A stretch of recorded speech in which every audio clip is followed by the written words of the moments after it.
I don't want to multiply this out 100 times. Right?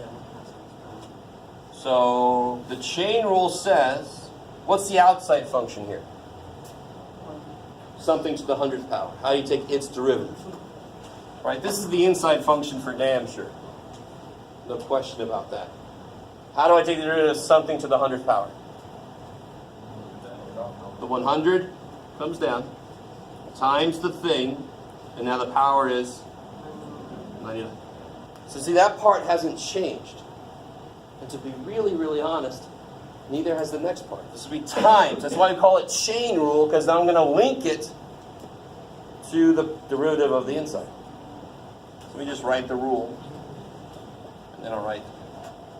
So what's the derivative of 2x minus 11? 2, and then I can make 2 times 100. Hello.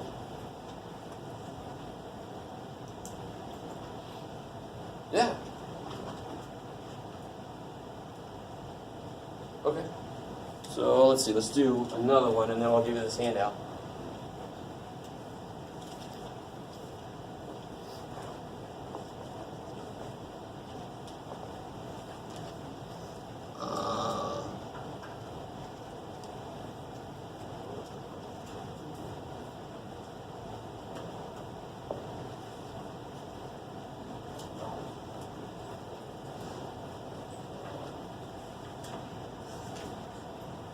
This starts to become like Russian nesting dolls. What do I mean by that? There's a function inside of a function inside of a function, right? There's like this 4x is inside of this, which is inside of that. You don't have to know ahead of time how many derivative links you're going to do. For some reason, students think that's part of this process. No. How do I rewrite this first? Yeah, be all this shit. Yeah. To the 1/3 power. Why can't I put the 5 up here? For damn sure. Because it's not the whole inside that's to a 5th power. Alright, so don't do that. So what's the rule say? What's the outside function? Something to the 1/3. So let's do that. You forget that this is more shit. You just write that shit in there, right? Sine 4x minus x to the 5th. What happens with the power? Comes down, and then. So the first step on chain rule is pretend like that's just x. Write what it is, but pretend like it's just x. What would happen? That would come down, it go down by 1, and then the shit on the inside is there. But you're not done, of course.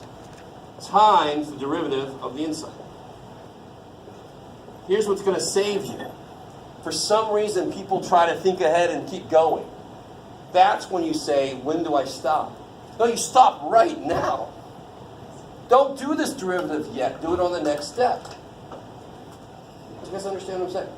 I've only written one link because that's all I ever need to worry about at that moment. This is going to involve another chain rule, isn't it? I don't have to know that right now. So now, let's see. 1/3 sine 4x minus x to the 5th to the negative 2/3 times, how do I do the derivative of this? Yeah, it would be cosine 4x times the derivative of the inside, which is just 4. All right, so we did use chain rule. That's chain rule right there. Minus 5x to the 4th. Is there another times to put there? No, there isn't. That's that guy's chain rule done. This guy didn't need a chain. Nobody needs a chain rule. I'm done. There's no like, when do I stop putting chains? Oh. Okay, maybe. But this is obviously one of the easiest to mess up, one of the most hated rules. I'm not sure why, to be honest, but it's really useful. Here's this. This has got a bit more notes on it, and then some example problems. And then there's 2 problems at the very bottom I want you to do right now.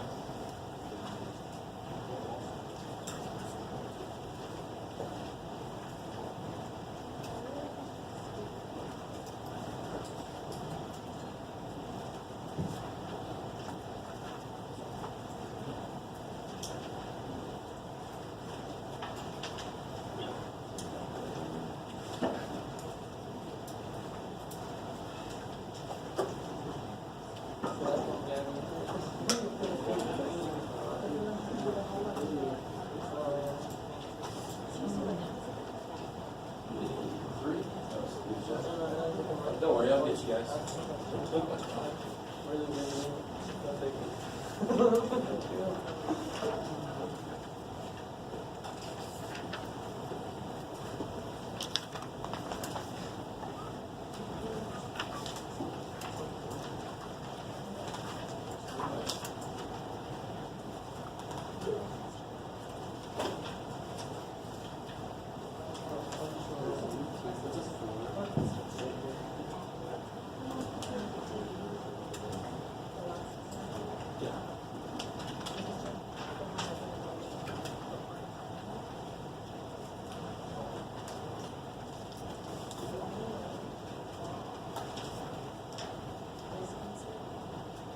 Oh, because we didn't know chain rule at this point.